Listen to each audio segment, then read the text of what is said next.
মধ্যরাতে চট্টগ্রামের রিয়াজউদ্দিন বাজারে লাগা ভয়াবহ আগুনে পুড়ে মারা গেছেন ৩ জন। এ সময় দগ্ধ হয়েছেন আরও একজন। পুড়ে গেছে বেশ কিছু দোকান। সবশেষ খবর জানাতে এই মুহূর্তে ঘটনাস্থলে আছেন রিপোর্টার ফেরদৌস লিপি। আমরা সরাসরি যাচ্ছি তার কাছে। লিপি, ফায়ার সার্ভিসের প্রায় ৮টি ইউনিটে ৪ ঘন্টা চেষ্টার পর চট্টগ্রাম নগরীর যে রিয়াজউদ্দিন বাজার, সেটা যে ইলেকট্রনিক্স মার্কেট, সেখানে আগুন নিয়ন্ত্রণে আসে। এবং এখানে যতটুকু তথ্য আমরা পেয়েছি সেটা হচ্ছে রাত ১:৩০টার পর যে আগুনের সূত্রপাত, সেটা হচ্ছে একটা আটতলা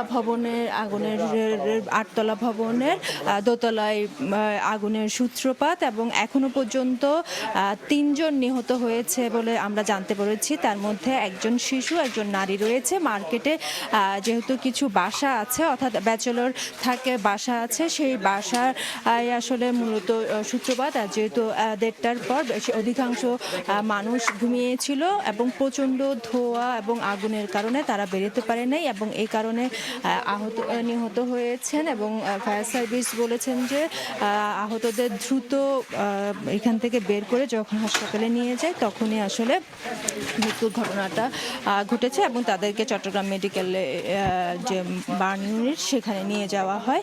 এবং মূলত আসলে এখানে যে আগুনের সূত্রপাত ধারণা করা হচ্ছে যে মোবাইলের যে অ্যাক্সেসরিজ এমন দোকান থেকে আগুনের সূত্রপাত, এবং প্রায় ৪ ঘন্টা যে চেষ্টা ৮টি ইউনিটের, তারপরে আগুন ৫:৩০টার দিকে নিয়ন্ত্রণে পুরোপুরি নির্বাপক যেটা আমরা বলতে পারি সেটা হয়েছে বলে আমাদেরকে জানানো হয়েছে। তো এই মুহূর্তে মার্কেটের যিনি সাধারণ সম্পাদক তিনি আমার সাথে আছেন, তার সাথে একটু কথা বলতে চাই।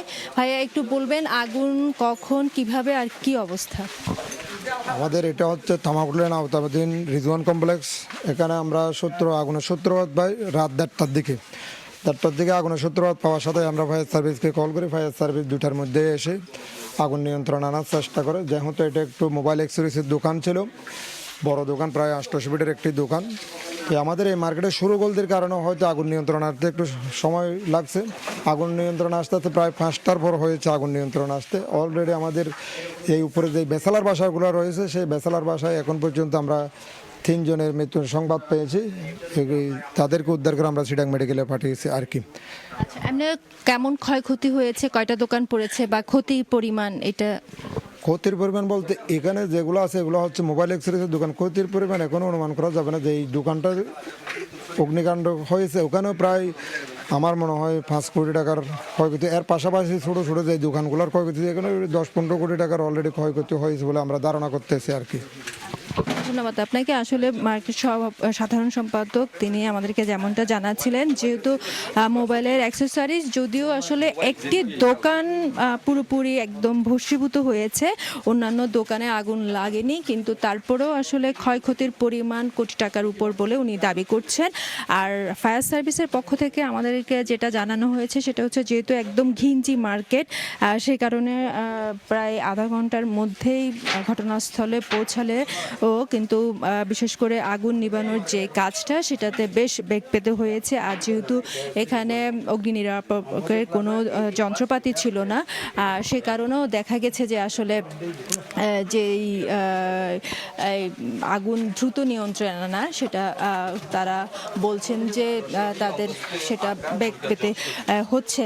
এবং যেটা আসলে দেখছেন যে আসলে আগুনে কোনো কিছুই এখানে অবশিষ্ট নেই, সব কিছু আসলে পুড়ে ছাই হয়ে গেছে এই দোকানটায়। তবে যেটা ফায়ার সার্ভিস কিংবা এখানকার যারা সাধারণ দোকানদাররা আছেন তারা বলছেন যে শুধুমাত্র এই দোকানটাই আসলে বেশি পুড়েছে, এবং অন্যান্য দোকানের আসলে অত বেশি ক্ষয়ক্ষতি হয় নাই। এবং এখানে যেটা আসলে সবচেয়ে বেশি, যেহেতু একদম ঘিঞ্জি দোকান, সে কারণে আসলে ফায়ার সার্ভিস যে যথাসময়ে এসে কাজ করতে পারবে এবং ক্ষয়ক্ষতির পরিমাণটা কমাতে পারতো সেটা আসলে পারেনি। তো এই ছিল আমার কাছে এখনো পর্যন্ত এখান থেকে সর্বশেষ।